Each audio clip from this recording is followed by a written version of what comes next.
Түркістан қаласының аумағы орманға айналады. Қазірде шаһардың жалпы алаңы 101 гектарды құрайтын 24 саябақ, алаң мен аллеялар бар. Оның 70 гектарын құрайтын 13 нысанның құрылысы 1 жылда аяқталған, ал 30 гектарды құрайтын 3 нысанның құрылысы қарқынды жүруде. Солардың бірі дендро саябақ.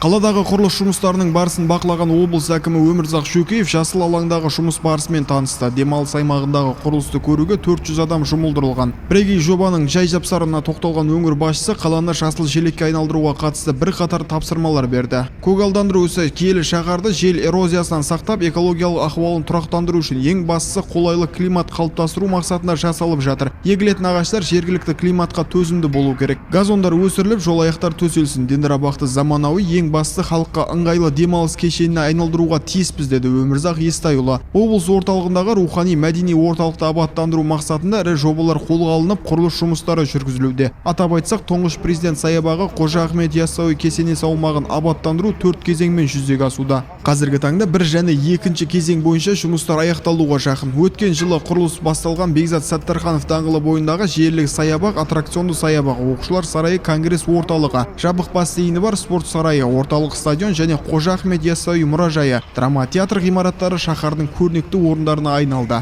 Алтынбек Әмет, Әділбек Сұлтанхан, Арт ТВ жаңалықтары.